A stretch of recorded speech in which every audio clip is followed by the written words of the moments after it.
Tá fáilte romh go léir go dtí an léach deireanach seo den srá.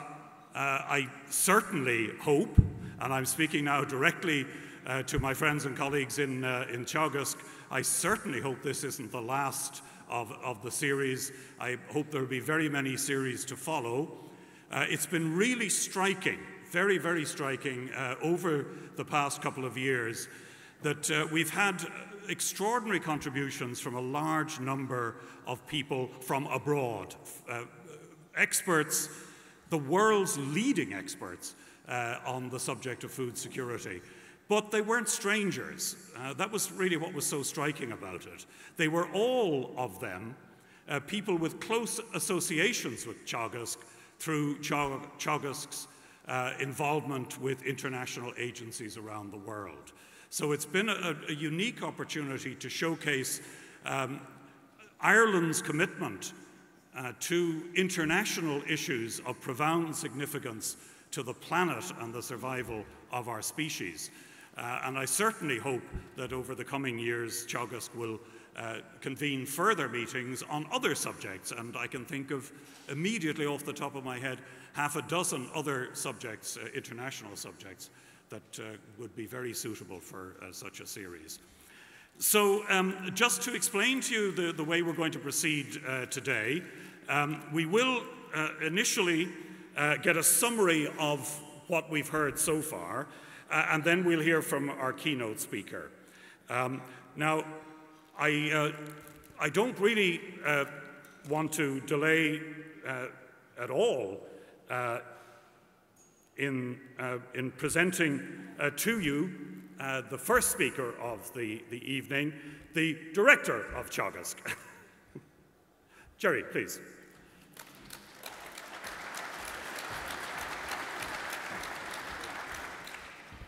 Thank you, and I want to welcome you in particular, Minister, and colleagues, ladies and gentlemen, to this evening's lecture, which is, as Leo said, is the final lecture in a series of lectures entitled The Grand Challenges for Global Agriculture and Food. And I want to thank the RDS, and in particular Tom Cannon and Tom Curley, for all the assistance provided during the organisation of these series of lectures.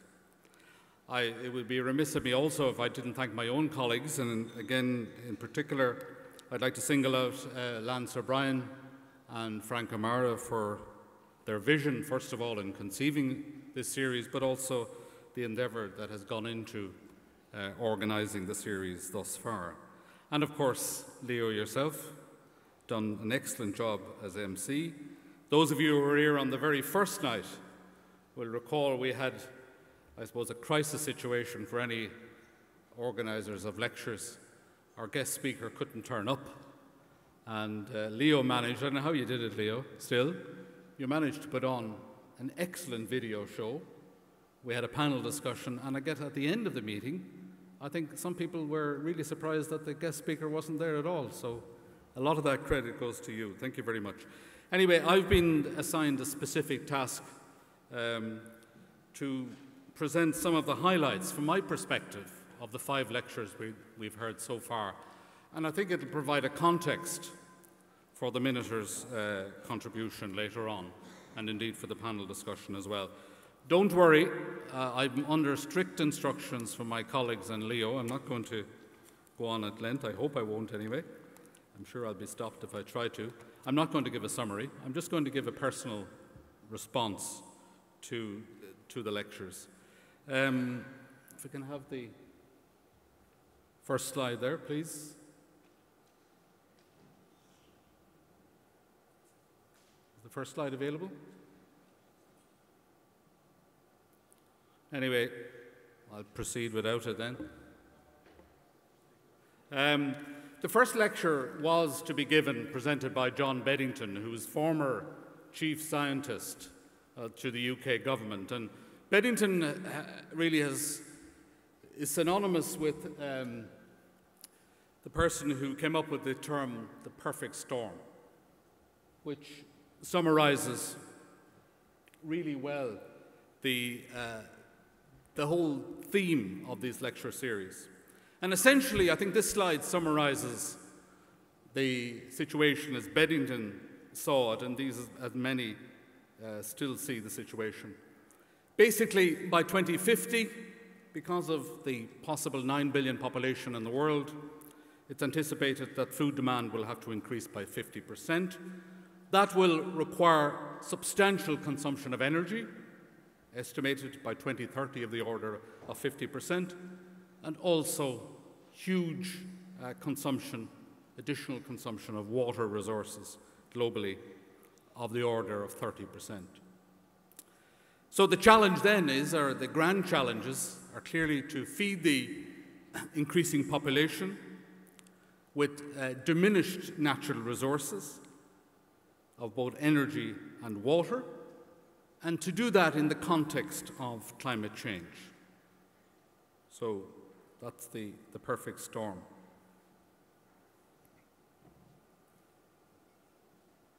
One of our first speakers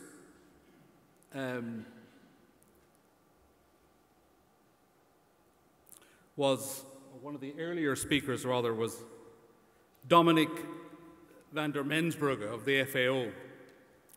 And as Dominic presented, and those of you will remember, a very detailed statistical analysis and forecast of the trends in regard to undernourishment and so on. And this diagram, or chart, really summarizes the picture, I think, very well. That currently it's estimated, well-known figure there, that in excess of 800 million people are considered to go to bed hungry each night. Thankfully, the expectations are that that will fall by 2050 to something still unacceptable in excess of 300. Or in percentage terms, currently there's about 20% of the world population who are in this unfortunate situation, and that's anticipated to decline, as you can see there, linearly to about 4%. But the target that was set in 1996, the World Food Summit target, it will take several years yet before it can be achieved. But nonetheless, I think, and this was interesting about Mensbrugge, of all of the lectures, I thought he was reasonably optimistic about the prospects of reducing the level of hunger globally through continued production of food fueled by technology.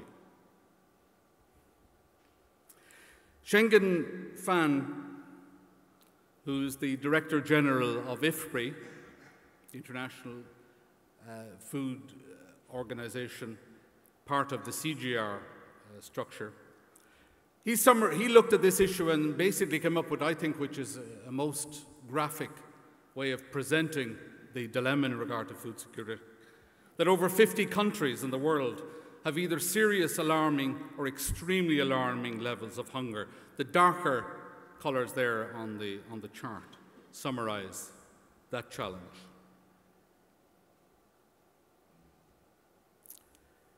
Fan also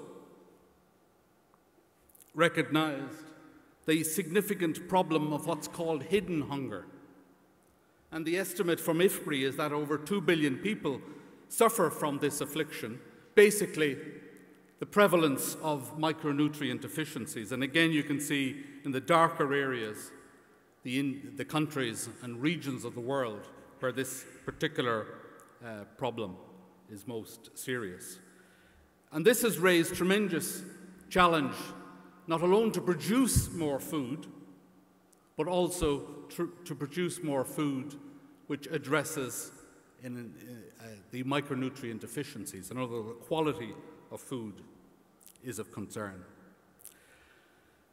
A lot of the discussion around food security has centered around the phenomenon of massive price volatility in 2007, 2008.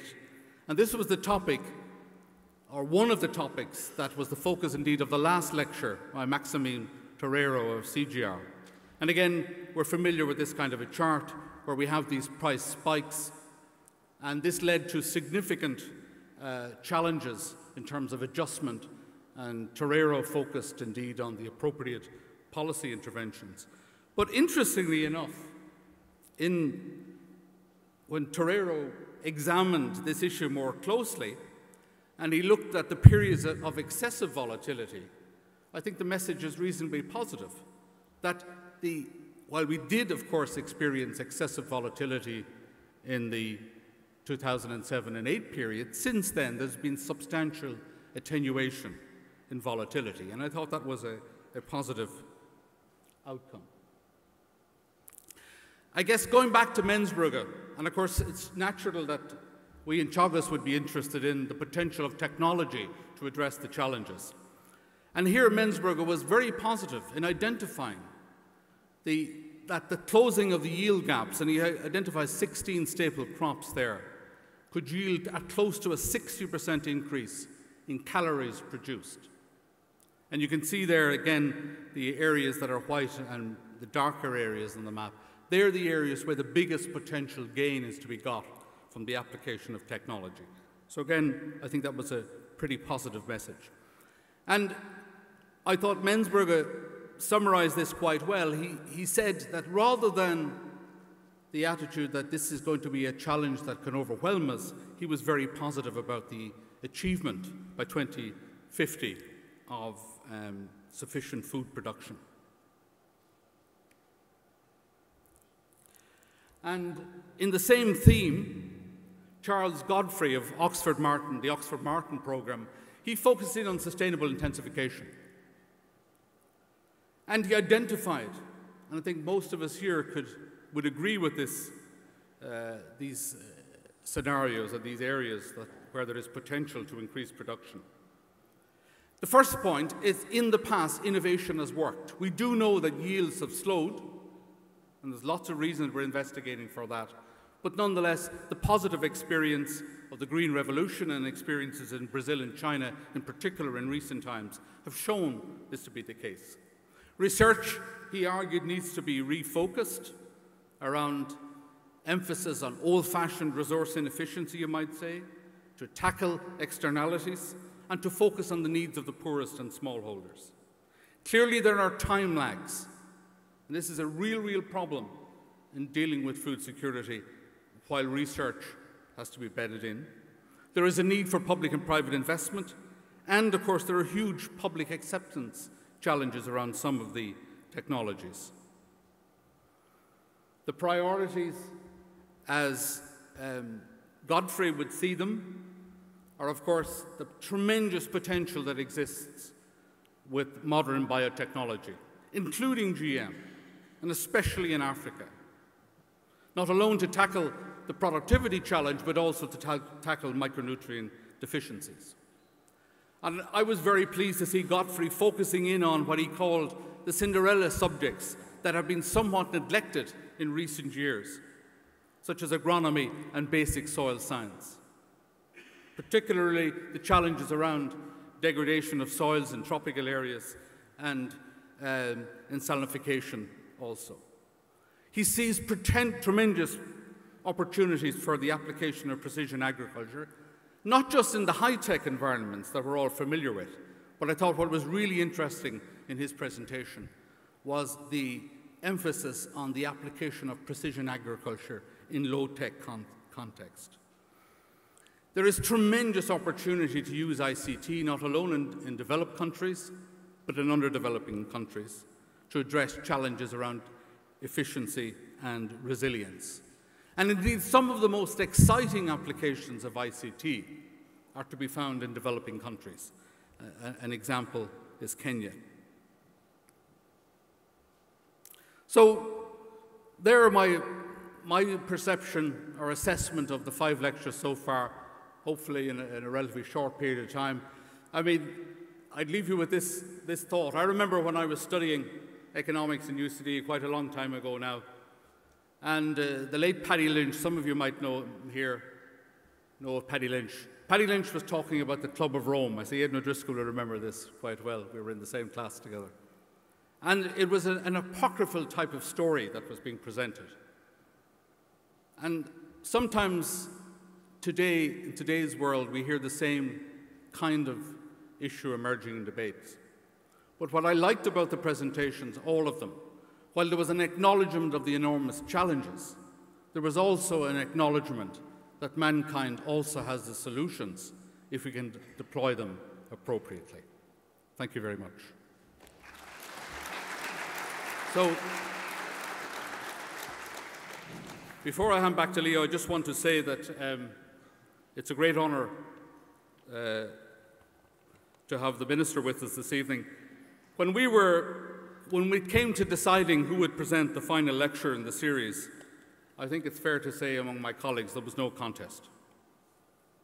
And I do want to take this opportunity to say that we have been very fortunate for the last 3 years to have someone at the helm, such as the Minister, given his interest in the topic, and I'm sure you'll see that in a moment, that we're discussing here this evening, and that was the subject of the 5 lectures so far.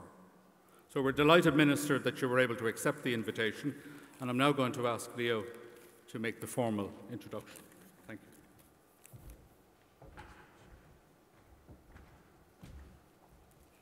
Thanks very much indeed, Jerry Boyle. So I will, without any further ado, call on Tara Talaviachta Bia August Mara Simon Coveney.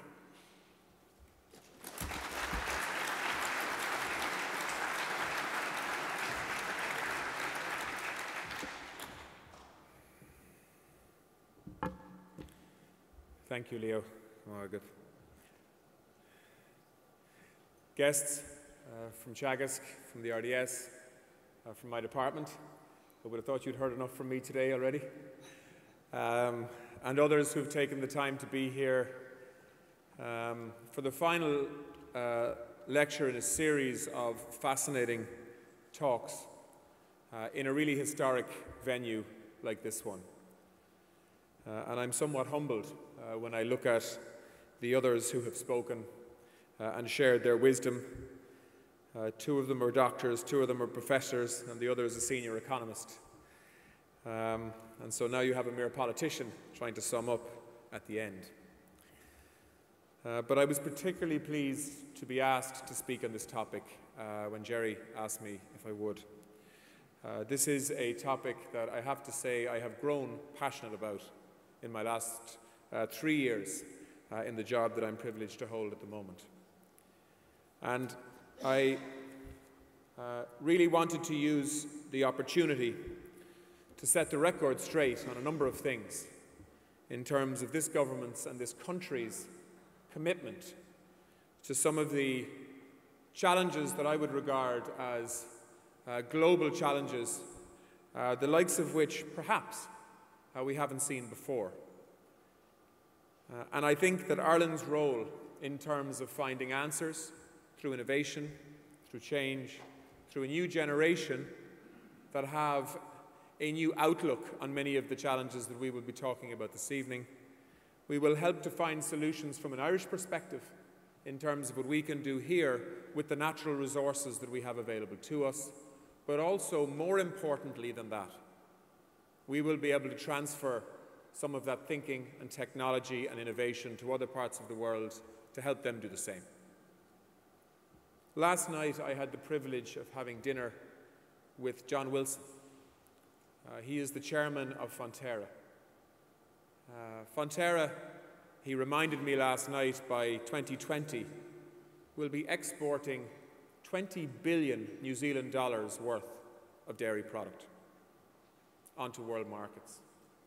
I, of course, reminded him that before supply controls were imposed on Ireland in 1984, we produced the same volume of milk that New Zealand did before they began their growth spurt and their ambition to become a dominant player in the traded dairy markets internationally. This time next year, we will have begun that journey.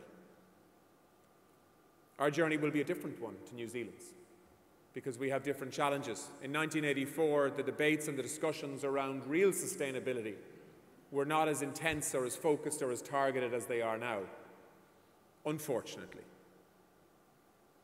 But now we know the real challenges that we face and the context in which we create an increased size of a food-producing sector in Ireland in a way that, in my view, will and is going to be hugely exciting for the people who are participating in that. And many people in this room are part of that journey and part of that story, through agencies like Teagasc, like Bord Bia, through departments like my own department here, and through so many others, whether you be in ICBF or whether you be in BIM or whatever state body you work for, whether it's EPA and so on. I don't think you really need me to remind you of what the challenge is. But just in case anybody hasn't been at the previous lectures, in simple terms, what we are talking about is trying to keep pace with population growth, and more so, trying to keep pace with consumption demand. On current consumption patterns, about 50% more food in volume terms in less than 3 decades, while actually using less water and less energy to do that. And while we recognize that 30% of the globe's greenhouse gas emissions comes from the agri-food sector, we also have to find a way of limiting or reducing emissions coming from the sector while doing everything else as well. And if you want to crystallize that in terms of numbers, because I know there's people from the dairy and beef and cereals section here, we are talking about, before 2050, having to find a way of producing an extra billion tons of cereals and an extra 200 million tons of meat. Currently in the European Union, our entire production of meat is about 50 million tons a year. And we are now having to find a way of producing an extra 200 million tons. From a seafood perspective, by 2020, on current consumption patterns, we will need to find a way of producing an extra 20 million tons year on year, every year, from our oceans, much of which are already overfished in terms of the wild stocks that we rely on. So the truth here is that we are facing an extraordinary challenge that can only be met by multiple solutions: more targeted consumption, reduced volumes, increased nutrition, reduced waste, both in terms of production waste and household waste, and a relentless focus on technology and innovation and change that can essentially educate a planet on how it can produce food in a more sustainable way that is audited and measured, so that we know the journey that we are on. This is a facile discussion if we don't have a way of actually measuring our current performance, which is the case for most of the world in terms of food production. And I'll talk a little bit more about that in a minute. But just to sort of finally set the scene, if you look at the continent of Africa, sub-Saharan Africa in particular, there is currently a population there of 1 billion people. In 25 years, that population will double to 2 billion people on current growth patterns. The value of their turnover, or outturn in terms of agriculture at the moment, is about $300 billion US dollars per year. They will have to find a way of producing over $1 trillion US dollars per year of output from agriculture. That's the plan in sub-Saharan Africa.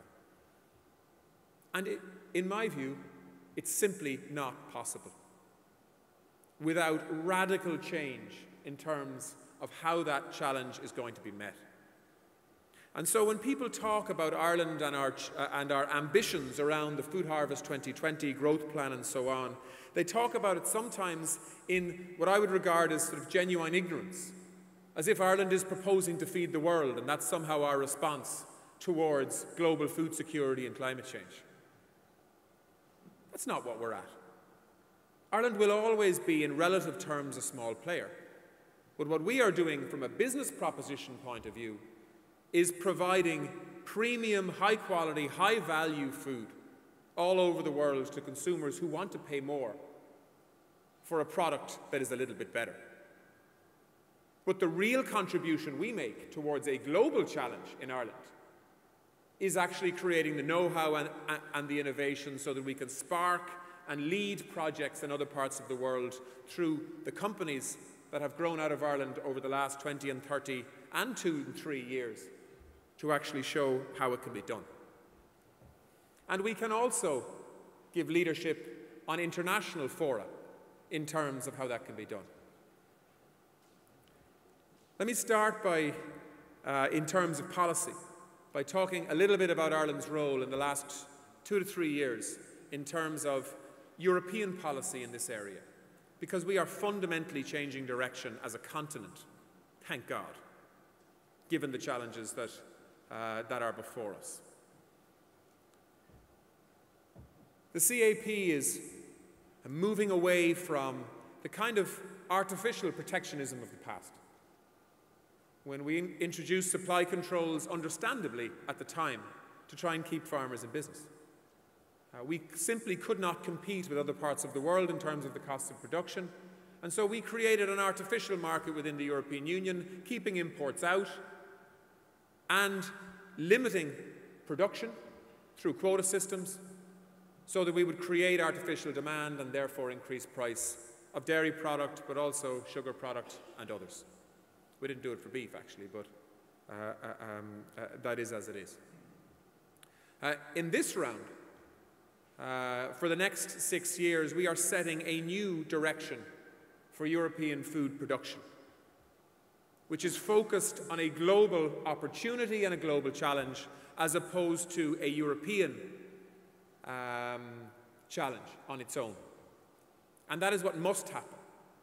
And so if you look at some of the big changes in this CAP from a policy point of view versus previous thinking, first of all, we have talked about the need to have a new generation in farming. We're acting on it now. We are positively discriminating in favour of young farmers. We're giving a 25% top-up in terms of the direct supports that they get from the European Union to encourage a conversation in farm households and farm families to hand over not only the business but also the decision-making behind that business from one generation to another. And it's starting to work. We are moving towards a more global market orientated approach towards pricing and market intervention. And so the sort of market intervention tools that are available to the European Commission now, because of what we have voted for, are about crisis management, as opposed to weekly and daily market management where we look for subsidies for storing product and so on. And so yes, if there's a crisis, there is a response capacity.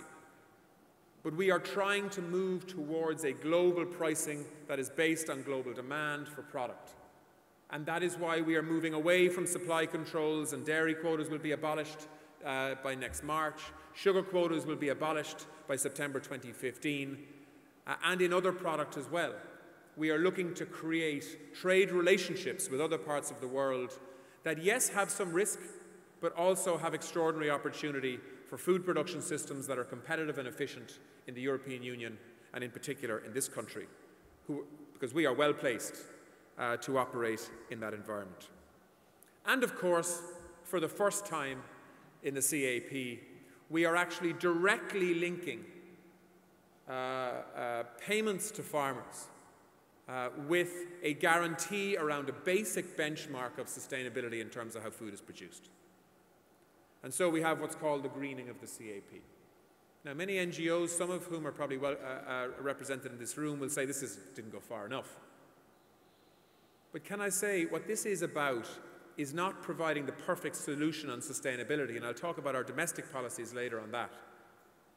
What this is about is requiring every farmer in the European Union to meet a basic standard which was not there before, around protecting permanent pasture, about requiring arable farmers to have crop diversity for the first time, around requiring farmers to effectively put up to 5 initially and perhaps in the near future 7% of their farm into what's called an ecological focus area, which is around promoting biodiversity, promoting wildlife, and forcing a thought process that may not have been there on a commercial farm in the past.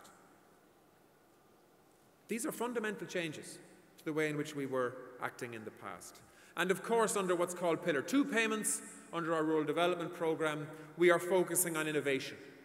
We are focusing on helping farmers to find solutions to the kind of challenges that I was talking about earlier.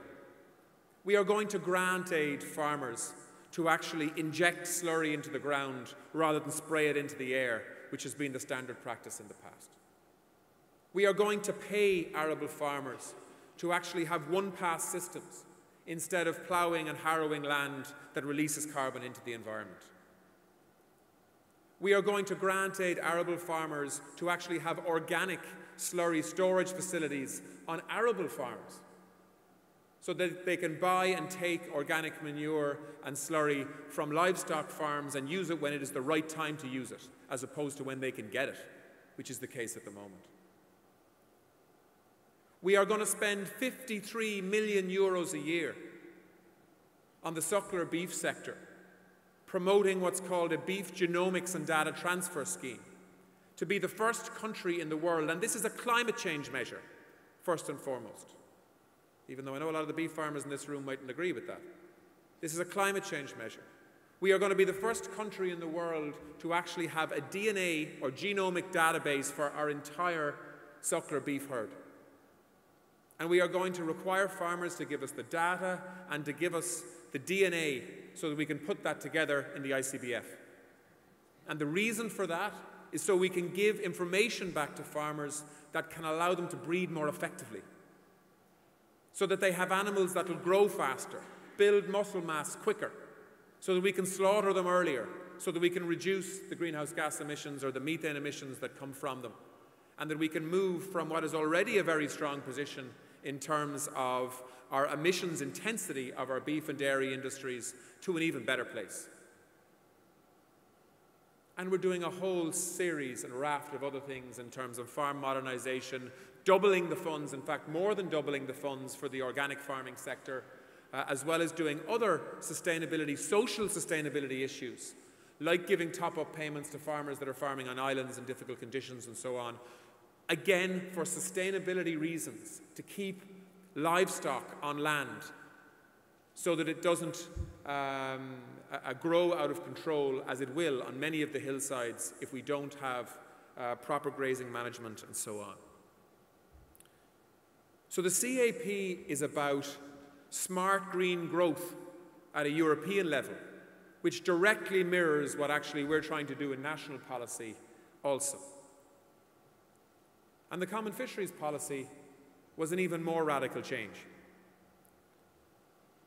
Under the current Common Fisheries Policy, in Irish waters, which is about 17% of EU fisheries waters, there's in and around 500,000 tonnes of fish dumped into the sea dead each year in what's called a discarding problem. So in other words, if a fisherman has a quota to land a certain amount of fish and they catch more than that, they dump the surplus over the side because they have no alternative. If they're in a complex mixed fishery, like cod, haddock and whiting in the Celtic Sea off the south coast of Ireland, and they have a quota to catch cod and whiting but not herring, but not haddock, they dump the haddock over the side. In some of our fisheries, shared, by the way, by a lot of other fishing nations in the European Union, we are discarding 70% of the fish that we're catching in the most extreme problem cases. We're changing that. From January next, in the pelagic sector, which is fish that are swimming closer to the surface, blue whiting, mackerel, herring, and so on, there will be an obligation to land everything you catch, implemented from next January. And fishermen are buying into this because we're putting management tools in place that can allow them to do it. We're going to grant aid them the change in gear that they need to stop catching juvenile fish, to allow much more targeted catch than we've ever seen in the past. By January 2016, we will be phasing in an obligation to land or a discards ban on the whitefish complex mixed fisheries that many people said this was impossible for a number of years ago. But we're going to do it. And this is about the global challenge of protecting wild fish stocks while at the same time catching your full commercial quota that you are allowed to catch, again measured on the back of, for the first time, what's called maximum sustainable yield, which allows you to catch the maximum biomass of fish from a certain species without undermining the viability and potential growth of that species. MSY wasn't even thought of 10 years ago. It's now law. And that is the change that we are seeing in the food sector and the food production sector, which in my view, Ireland has been to the forefront on, particularly in the last 2 years in the CFP and CAP process. And then, of course, it doesn't stop there, because the European Union, to their credit, want to be a global leader in terms of the climate change challenge. And so Ireland has insisted that if that is the case, we cannot ignore the food sector, and we must ensure that there is some parallel discussion when we're taking on the challenges of global food security, water scarcity, and climate change. We cannot deal with climate change in isolation. And so we have been beating the drum for some years that to treat food production in the same way that you treat transport or heat production or energy production simply does not take account of or understand the global food security challenge that we are facing. And for the first time, we are starting to get some traction on that, and in the Commission's report on the climate and energy package in terms of target setting for 2030, they are now recognizing for the first time that perhaps they should be looking at land use and food production and forestry in a slightly different way in terms of how they set targets for the future. Perhaps, and this isn't new thinking in Ireland, but it is in some countries, we should actually be encouraging countries that can prove that they can produce food at the lowest emissions intensity on the planet to produce more food if they have the natural resources to do that, as opposed to less, and therefore shifting the burden to some other part of the country that will, some other part of the globe that will replace that export volume with food produced at a much higher emissions intensity than many European countries. This is progress driven by Ireland. Naturally, it's about playing to our own natural competitive advantage.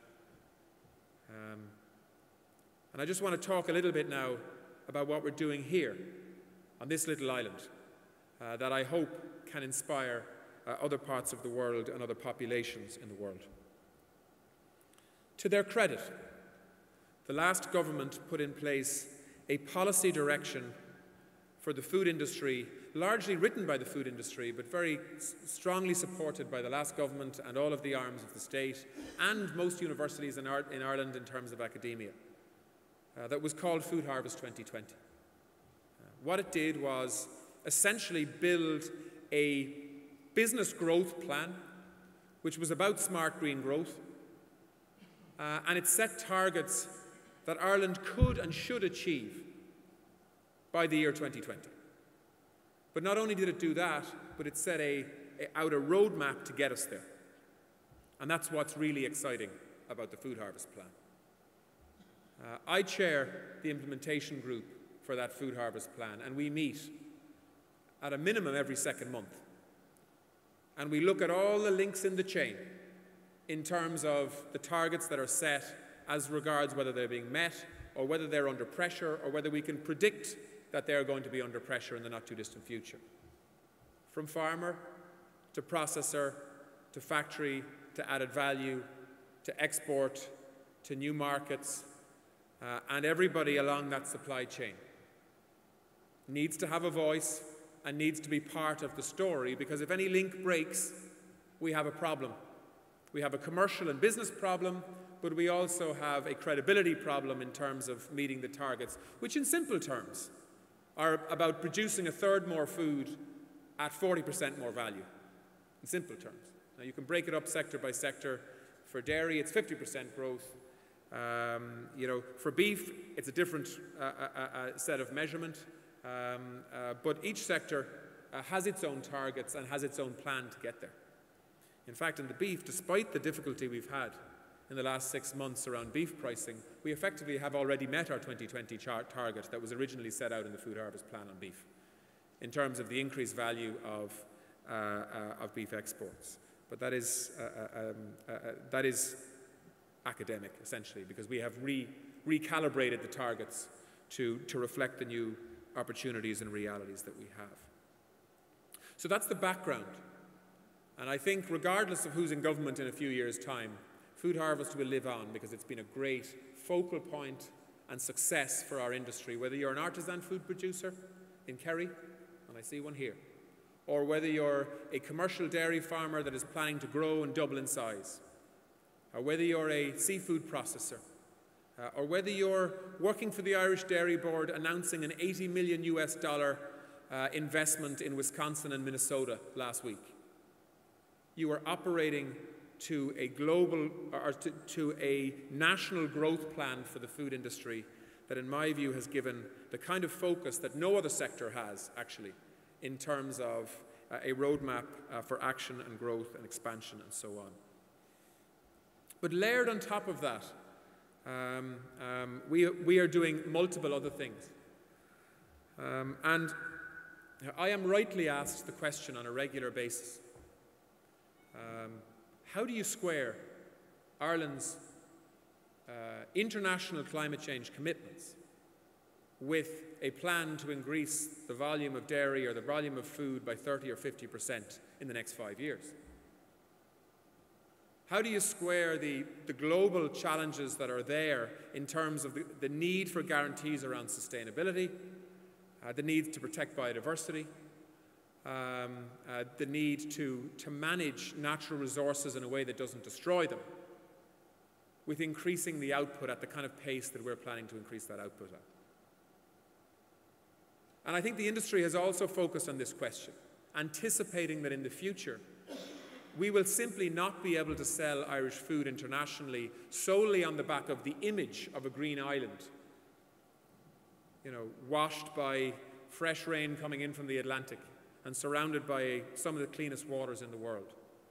That's the imagery that's powerful, but it's the data and the stats behind it which will give the Irish food industry the credibility that we need if we're going to expand at the pace that we have a plan to expand at and we are investing on the back of, and do that in a way that we can stand over from a sustainability point of view.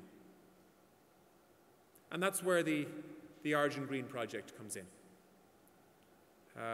Aidan Cotter and his team in Bordbia are working with multiple partners in the industry.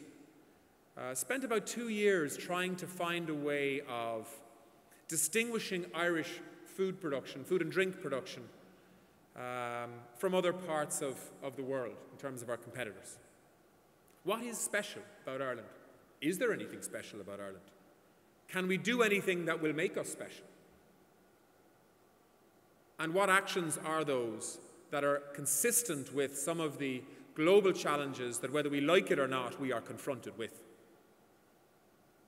And following that process, it was agreed, well, it was proposed and then accepted in an extraordinary way across the industry that actually sustainability is our biggest commercial natural competitive advantage, as opposed to a potential restriction in terms of our food industry. And so we set about building a food industry on the back of data, audits, science, so that not only will we say on the back of European published data that the Irish dairy industry is producing milk at the lowest carbon footprint in Europe, and we are, for what it's worth, producing a kg of milk for 1.2 kgs of carbon equivalent, which is about half of the world average in terms of dairy production, and is the top performer in the European Union in terms of that measurement, along with Austria. But actually, we can do better than that.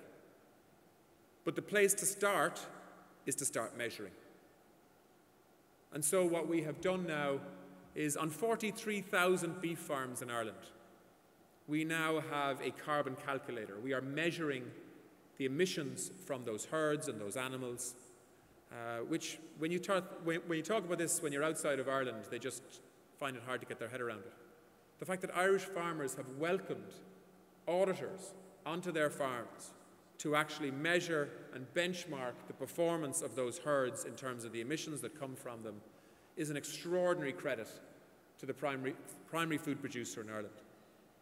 We're now about to do the same for the dairy industry. All 17,000 dairy farmers in Ireland, through their farming organisations, have accepted that there is a need for comprehensive sustainability audits on dairy farms every 18 months, so that we actually know where we are in terms of water management, energy management, protecting biodiversity, animal husbandry, feed conversion efficiency, emissions intensity per litre of milk. And actually, the fact that dairy farmers, even though it took a little bit of persuasion, have accepted this because they know that it is linked to producing milk that we will get higher prices for because of the quality controls that are linked to that and the sustainability security that is linked to that, I think, again, is a credit to the industry in terms of its capacity to communicate a message. We're doing the same for poultry, we're doing the same for pigs, we're doing the same for sheep. I think actually it's about 60,000 farms now so far have carbon calculators up and running. And it's not just about carbon, by the way. It's about the full spectrum of sustainability measurement tools that are required, in my view, for the credibility of our industry. So, why is that important? And last week, one of the most interesting meetings I had in the US, apart from the discussion on beef, which is very useful over there, was a meeting with the World Wildlife Fund, who believe that the Argent Green program is something extraordinary. And it's something that they want replicated in other countries as a way of starting a real discussion on sustainability, as opposed to making broad, sweeping commitments around trying to do our best for the environment, which in most cases is a load of rubbish. So, the place to start is measurement. I was in West Cork 2 weeks ago, and there was a Greener Farms initiative that had been implemented by the Carberry group there. And what they did was they took 20 farms, and in 2012, they took a baseline measurement on all of those farms of water usage, energy usage, emissions, and a number of other measurements. And what they were doing was they were trying to persuade their farmers that there was a direct correlation between sustainability in terms of environmental management of natural resources and profitability and efficiency on dairy farms. And so what they did was they took the benchmark in 2012, and then all 20 farmers agreed to a program of incremental improvement for all of the measurement sectors that they had. And in 1 year, the average price saving in terms of inputs was $5 grand per farm. And the highest performers were over 10 grand per farm. And because of the nature of the 20 farmers that volunteered, they were probably 20 of the best farmers in the West Cork area. And so we calculated a conservative figure of what farmers could actually gain in terms of increased profitability if every farmer in the Carberry group in West Cork did the same for 1 year. Do you know what it was? 16 million euros. Farmers in that small part of West Cork would earn in terms of extra income by simply measuring and incremental improvements year on year. And so this is what we are now going to replicate nationally, which is going to mean farmers becoming more profitable, farms becoming more sustainable, and Ireland as a country having a database that we can stand over in terms of the setting of benchmarks around where we currently are in terms of the efficiency of how we produce food, and most importantly, how do we set realistic targets that are achievable in the areas of water management, energy management, biodiversity protection, and so on. And we want to try and link that data then with our genomics program in terms of finding the traits in animals that can help us do that. And we work with dynamic companies like Keenan's and others to improve the feed conversion efficiency of those animals and so on, without the restrictions in the future of having to operate within a quota system. So when anybody talks to me about agriculture and farming being a sort of a mundane industry that isn't about science and innovation. I talk to them about genomics, about sexed semen, about measuring carbon footprint, about feed conversion efficiency, and about setting international standards through innovation and better ways of doing things that, in my view, will set Ireland apart from other countries. It's not a coincidence that big international brands like McDonald's spend 200 million euros a year buying about 70,000 tonnes of Irish beef. They are doing that, providing 40% of the beef that they use across the European Union, so that they can make claims in terms of their social responsibility and in terms of sustainability at a board level, that they are sourcing from countries and from farmers that can give them the data they need around the sustainability arguments that they must make.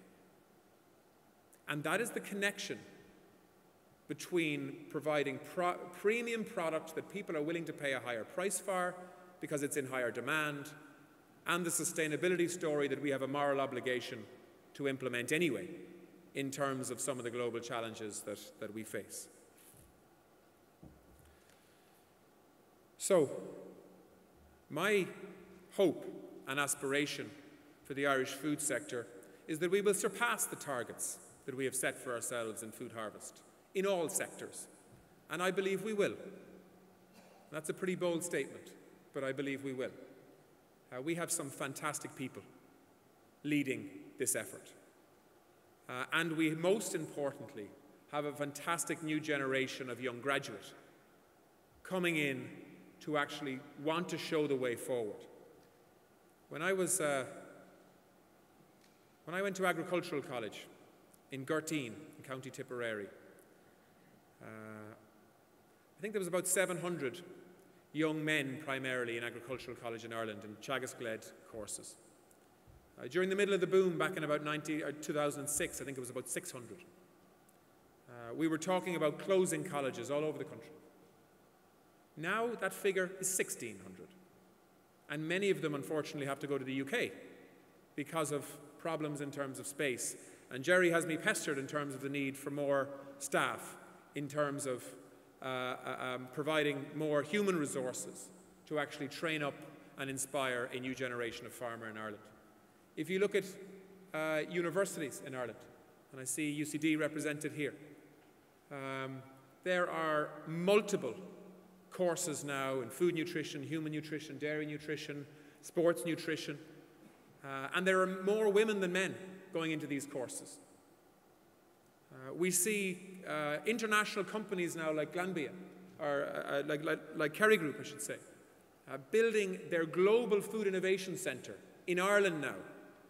Something that, to be perfectly honest with you, and they wouldn't say this, but they wouldn't have dreamt of doing 10 years ago.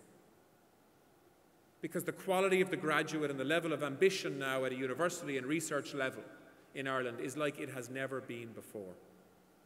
And that is why, in my view, this sector is at the start of a golden decade of opportunity for growth and expansion, unrestricted by quota and policy, driven by people who are focused on more efficient business, more sustainable food production, and more ambition in terms of better ways to do things. I have to compliment all of those in this room who were involved in educating and inspiring that generation. But I'd like to think that our food industry, in terms of policy, national policy, isn't only about Ireland. And that is why I want to finish with some examples of what we're doing in other parts of the world that can help to transfer the knowledge that we are creating here in places like Moore Park on the dairy side, in some of the collaborations that we see between the private sector and public sector across our universities and in other institutions. We launched about 2 years ago now, Aidan O'Driscoll, who's here, was central to this, an Africa Agri-Food Development Fund. And I remember a number of farmers saying to me at the time, why would you put money from the Irish taxpayer in the Department of Agriculture into a project in Africa, as opposed to funding direct supports for food production here? And let me tell you why. What I said at the very start about sub-Saharan Africa means that the efforts in countries on that continent to produce more food over the next 20 years is going to be relentless, and they need partners to be part of that growth story. They have, in many cases, fantastic natural resources, but they don't have know-how, and they don't have people, and they don't have finance, and they don't have systems that can deliver that safely. We do. And so we are looking to fund, with a modest fund, in partnership with the Department of Foreign Affairs through the Development Aid budget, we are funding Irish companies to go to countries in sub-Saharan Africa, supported by local and national government there to make sure that it works, to actually build capacity within economies, employing local people, so that actually Irish know-how delivers growth in many of the countries that we will be trading with in the future. And when we do, we will understand those markets from the inside out in terms of providing premium product into people who want to pay more than they are paying for standard product which may be produced locally. And so we are looking at the moment at funding a UCD-based company who are providing technologies in Ethiopia, Kenya and Eastern Africa around improving the performance of sprayers in terms of reducing the water content that's needed to actually spray land. They claim that they can deliver, and I've seen the product, they can reduce water usage in spraying apparatus by between 70 and 80%. That's innovation that we need to share. If you look at what's happening in Uganda, where you have an Irish company developing new feed systems for the growth of the pig industry there. If you look at a nutrition company, Irish nutrition company that's going to be getting funding in Malawi around providing product that is specifically focused on targeting malnutrition in local populations in a way that is easy to consume and cheap to buy. That is innovation that Ireland needs to share. And if you look at Ireland's newest semi-state, this may be controversial because some people don't want me to call it a semi-state, but it is. Ireland's newest semi-state, which we have set up, again, with Aidan and Tom being central to this, is going to be called Sustainable Food Systems Ireland. And one of the great frustrations I've had when I've travelled around the world selling Irish product, mainly beef and dairy product and lamb as well to a certain extent, and seafood. One of the asks that nearly always comes when you're in the non-developed world, if you want to call it that, is that actually they're as interested in our systems as they are in our food. And we've never found a way to really harness that before. And so what we now have, led, I'm glad to say, by David Butler, who's coming from Enterprise Ireland, who I think is tailor-made for this job. We are going to have a unit based in Enterprise Ireland, but the responsibility of the Department of Agriculture, which negotiates with governments on a contractual basis, a relationship that can tap into Irish know-how, whether that's in the Food Safety Authority, whether it's in Teagasc, whether it's in BIM, whether it's in a university like UCC or UCD or Trinity, whether it's in the Department of Agriculture, or whether it's from a list of accredited Irish companies that are willing to provide know-how and creating commercial opportunities for themselves in the future. We are going to be selling Irish food services in a major way, government to government, in the not-too-distant future, and that project is already underway. Meetings in Washington last week with the World Bank was a good start in that regard. So, I've been speaking for 43 minutes now, and I'm conscious of the fact that it's hot outside. But can I say this? We are incredibly lucky to live on an island that has the natural resources that we have. We have the basis and the foundation of a food industry that has the capacity for extraordinary growth. We have streetwise, well-informed and very experienced business people leading our main food companies. And we have a new generation of ambition and talent and knowledge and education coming into our food sector like we've never seen before. And so, together as a partnership between government, the private sector, academia and research, we are on a journey together that can be very, very exciting. Not only for Ireland in terms of job opportunities, and they are very real.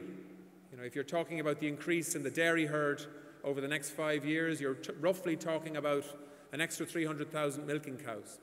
And on the basis that it takes one person to milk 100 cows, at best, you're talking about a minimum of an extra 3,000 people needed to milk cows over the next 5 years.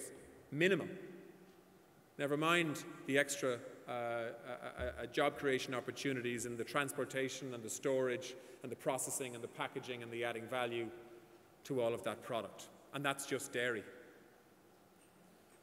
So this is an exciting opportunity for us, but I think we will not be forgiven if we don't ensure that we harness that opportunity in a sustainability program that we can stand over. And in my view, that program is Origin Green. And other countries, in my view, will try to replicate what we are doing. It won't be the same, but the principles should be the same. If you go to southern Spain and you want to put a sustainability measurement tool in place for olive groves and orange plantations, it is very different to beef and dairy farms on the back of a grass-based system. But the principles are the same. We must start by measurement, by audits, by stats, by science. We must set benchmarks, and then we must look for incremental improvements year on year, and we must give farmers the know-how and the finance and the support and the policy direction to do that. And we must do the same across the food sector generally, which is exactly what the Origin Green programme does. We have an ambition that by the end of 2016, all food and drink exported out of Ireland will be under the Origin Green banner. In my view, we are ahead of schedule in terms of achieving that target, and we will achieve that target. And it will be an extraordinary statement when we do, in my view, in terms of the sustainability married with the ambition for growth and expansion, driven by sustainable intensification and innovation, that the Irish food industry can deliver over the next decade and beyond. So thank you very much, and I look forward to your questions.